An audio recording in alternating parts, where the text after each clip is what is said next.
people struggle to recognize if they are self-sabotaging themselves and causing their own destruction when it comes to their goals and their life and their like everyday interactions. And so in this video, I'm not gonna only show you how to identify when you are self-sabotaging yourself, but how to stop it in its tracks, because most of us struggle with self-sabotaging behaviors and we don't even realize it because they're cleverly disguised by our own brain. So let's dive into how to identify when you are self-sabotaging yourself and what to do about it.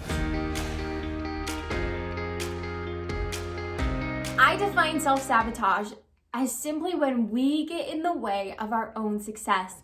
And it can be really tricky to identify when we're getting in the way of our own success and when our own head and our thoughts and our actions are the reason that we're not achieving our goals or having success in just our daily living.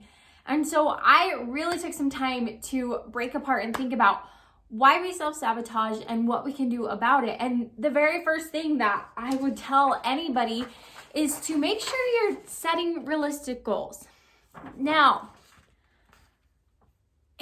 goals, like, is the biggest thing that I love to talk about. I nerd out about it. I've gone and spoken to so many individuals on like goal setting and how to achieve their goals. And one thing that you've got to realize is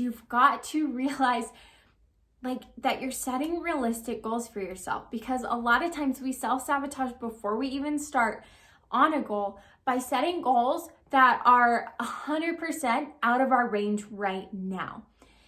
I don't believe that there's truly any goals that are out of our like lifelong goal mission range of life, but especially if you're setting, like most people, year-long goals, there's a lot of goals that we can put on there that are out of our range. And so I want to teach you a method that I learned that really has helped me to set realistic goals.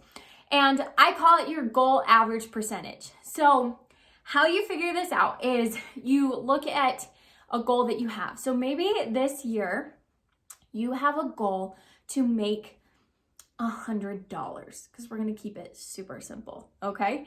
So your goal this year is to make $100. But as you look back at your past, it's really important to assess like where you're coming from. So last year, if you made $50, your goal percentage to achieving that $100 goal is 50%, because I took that $100 and I like said, okay, $50 is half of that. So I'm already halfway to this goal. So I have a 50% like deficit that I have to make up. Seems pretty doable. And I would encourage you that, you know, your goal should realistically probably be like under that 50%, at least if it's a short-term goal. So another example a lot of people set is weight loss. So if your goal is to lose 10 pounds this year, but as you look back over last year and your goal was to lose 10 pounds again, but you only lost 1 pound, that means there's a 90% difference that you've got to make up. And so do you actually reasonably think you can do that? And that takes some serious reflection. And that's an answer only you can come up with. Maybe you say, yes, absolutely, because last year I actually lost 10 pounds, but then I gained back 9 of it, right? And so this year, my goal, I already know what I need to do to lose the 10 because I've done that in the past.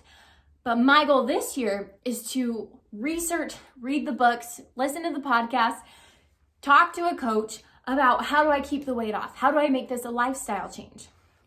Totally different than if I was to set a goal to make $100, but I've only ever made $1 in my experience in my life. There's a 99% difference that I've got to make up. And if I don't have some reason why I think that 99% difference is possible, I don't think that's a realistic goal. If you were at the $1 mark, and obviously stretch your imagination with me, I'm doing simple math here, but if you're at that $1 mark, maybe a goal is to make $2 this year. Maybe your goal, if you really want to stretch it, is to make 5. But even then, that's really, really pushing it. So I would encourage you that as you set goals, to know if they're realistic, use this goal percentage average of just like, how close have I come to that goal in the past? And do I truly believe that in 1 year I can make up the 10% difference, the 20% difference, the 80% difference? Like I said, I love to keep that number about under 50. Now, want to be clear, if you're setting goals for your lifetime, dream big, dream huge, but any goal that has like a deadline to it, be sure that you've actually sat down, done the little math in our heads, and figured it out. Now, some of your goals aren't going to translate directly to numbers like money or weight will. So I want you to think about how you can break down that goal and realistically think, is this double what I've done in the past? Is this quadruple what I've done in the past? Or is this only 10% more than what I've done in the past? That will help you set realistic goals, because when we don't set realistic goals, we're already setting ourselves up for failure. And more than likely, when you see that completely overwhelming goal, you'll say to yourself, I'm not even going to try because I know it's not possible, so I'm not going to fail, and I don't want to embarrass myself, so I'm not even going to try because it's so overwhelming. Now, you've set realistic goals. You know that these goals are attainable. You have a plan. Self-sabotage can still sneak up and get you. And so I've identified 3 ways that we self-sabotage ourselves. And let's talk about each one. So the first, do not let entitlement stop you. Entitlement is one of the very first tools of self-sabotage that we use against ourselves. Because believe me, this has happened to all of us. So you're going about your goal of losing 10 pounds and you are crushing it. You're going to the gym, you're eating right, you're seeing the scale drop, you look amazing in your clothes, like you are doing so good, like you are on it, right? And that can be anywhere from like a week to about 2 weeks, right? And then typically around that mark, we start to say to ourselves, man, I am doing so good that it's Sunday, I'm at my mom's house and she's made homemade chocolate cake. And even though I've already hit my macros for the day, I'm just gonna have a big slice because I deserve it. I am, entitled to this because I've worked so hard. And so you have that. And guess what? Sometimes, totally fine, we all need chocolate cake. Like, I am a believer that we all need a little bit of chocolate cake in our lives, right? But if you have a goal that this interrupts that goal and says, whoa, whoa, whoa, whoa, whoa, you've said no to every other piece of chocolate cake, why is this one different? And if your reasoning is, well, because I deserve it, you are letting entitlement step in, because we've all been there, myself included, that's usually the start of our decline. And then all of a sudden we don't say no to the treat the next day. And we decide, oh, we're too tired to go to the gym. And we lose our momentum. And even though maybe we lost 5 pounds, we just kind of level out because we got off track. We let that momentum of going up on our goal stop because we felt entitled to a break. Now, the second area of self-sabotage that pops up for every single person who is trying to achieve a goal is emotion. So do not let emotion stop you. Now, what do I mean by this? So, real life example for myself. I'm going along this journey of being a life coach, motivational speaker, right? And I've had this happen to me multiple times. I'll just have a day, no rhyme or reason why, and I'll just decide that I'm not good enough, or I don't have a big enough audience, or that last video flopped and nobody watches my stuff, or I didn't get as many comments as so-and-so down the street, right? And so I'll just decide to be so sad and so upset about this. And I could choose to let that be me taking my foot off the pedal of my goal and just saying, well, I'm not going to try anymore. I'm just going to stop, or I'm not going to keep doing everything that I'm doing to achieve this goal. And so we flatline, or realistically, we go down because we stopped, because maybe we started to doubt ourselves. Maybe we, thought that this was a little bit too hard for us. And we just start to think about all these emotions that bubble up inside of us that tell us we're not good enough, that we can't achieve this dream, and who in the world am I to think that I can do this? And we let that stop us. Now, here's my little secret for this one. I'm gonna be real with you. I have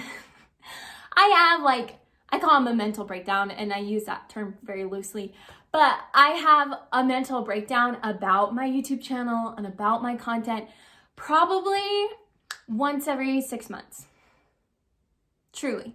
It used to be once every 3, so I'm improving. But yeah, probably like twice a year I have that, like I'm crying on the couch talking to my husband like, why am I doing this? This is so hard and embarrassing and whatever, blah, blah, blah.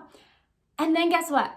I have that moment, I have that day, and then I wake up tomorrow and I pretend it didn't happen and I keep going. So if emotion hits you, just hits you so raw of, oh my gosh, I'll never make the volleyball team. I'll never find somebody that loves me. Maybe you've had like a bad date, right? Like the emotion hits you and you want to stop doing your goal, or you want to stop doing part of your goal. I want you to take a moment. I want you to take that emotion, experience it, put it in a bubble, and say, I'm gonna feel this today. I'm gonna feel this for an hour. I'm gonna feel this for an evening. And then I'm going to move on with my goal. Because that's what I've had to learn to do about like my little breakdowns that I have when emotion just hits me so hard. And so I have found that when I can do that, I instead of like going down, I just pause for a day, for an hour, and then I keep going on my goal. And I love to pretend that nothing happened. That yesterday I did not cry my eyes out about this event that happened or this emotion that was stirring up inside me, because that emotion isn't serving me. And when you get some clarity, you have some time, you have a good night's rest, you can make better decisions about your goals. So never make a decision about your goals and your progress when you're in the heat of that emotion that is just seizing you and you're having a little bit of a cry fest or a mental breakdown. Okay, babe? You got this. The third item of self-sabotage that you have to be constantly looking for, making sure that you block this out, is that you don't let people stop you. Now, you're like, people's not self-sabotage, but hear me out. People are going to say whatever they want to about your goals. People are either going to say that's an awesome goal, or they're going to say, really? They're going to judge you. They're going to snicker behind your back. They're going to be haters. They're going to love and support you. Like, who knows, right? Who in the world knows what other people are going to think about your goal? And one, it's none of your business to know what they think about your goal. But two, you have all the power inside of you to keep going and to push out any negative feedback from other people. Because I guarantee 100% that especially as you're on the rise, especially as you start to get close to your goal, you're getting towards the top of achievement, people along the path, multiple people you love, people you didn't even know existed, are gonna come out and throw rocks at you. They're gonna try to pull you down. And that doesn't make them awful. It just says that they're listening to a smaller part of themselves than you are. They're not believing in abundance, that we all can have everything that we want. And so what you gotta do is you gotta put on your emotional headphones. You gotta block them out. You have got to keep going, because so often, especially as you're journeying up, we let people drag us down. We let people stop us. We let people tell us, oh, you have done so good. Like, don't you think that you deserve this? Don't you think that you need a break? Or don't you think that you're good enough right now? How much more money do you want to make? How much more time do you want to put in this? Like, do you really want to do this? And they're not doing this out of malicious intent, most of them, right? But you've got to just put on those emotional headphones and keep going. Because other people's opinion of you is none of your business. And how devastating would it be to get to the end of your life and realize that all of your goals were achievable, but because your mom didn't approve of this one goal, or because your boss said something, or because your best friend didn't seem to like really support this dream of yours, you gave up and you stopped. So really be on the lookout and just know this one. I have found that if you just know that people are going to try to stop you, it really helps. It really does, because when it happens and it hurts and you feel that emotion, you can just stop and say, wait, Abby said this would happen. I know that this would happen. And okay, cool. That must mean I'm on the right path because somebody tried to stop me. I hope you internalize that, because when you're on the right path, somebody is always going to try to tell you you're on the wrong path. And if this person hasn't done it before, then they aren't worthy of your advice. I learned that from The Alchemist. Like, why in the world would I learn how to make bread from a brick maker? Because he says he looked up a recipe? Because he says his mom knows how to make bread? Because he feels like he can tell me how to make bread? No. Unless this person is a baker and somebody that I even care to listen to, they have no right to tell me how to make bread. They have no right to tell me how I should live my dream.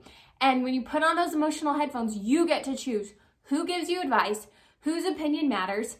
And I would challenge you that you just stay focused. You stay with like a horse with little blinders on and keep going, because there's always going to be people who try to tear you down. And it's up to you if you let that be the sabotage that stops you.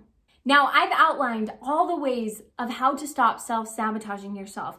And if you have questions, you can leave them below. You can DM me on Instagram, or even you can reach out via like my website and we can schedule like a little mini coaching session, because this is vitally important to figure out. Too many people are not living their dreams and not going for it because they keep self-sabotaging. So I hope this video helps you out. I think that if you liked this video, you are gonna love this video, which is all about like how to set goals. And I know, don't get thrown off by the student action plan. It's like incredible for students. That's who I did it for. But this is a method that you can borrow, change out semesters with different months of the year, and it will radically change the way that you set goals. So hope you check that out. I hope you subscribe to my channel if you love personal development and are navigating this journey of young adulthood, because if so, girl, I am your life coach. So cannot wait to see you in my next video. Abby J out.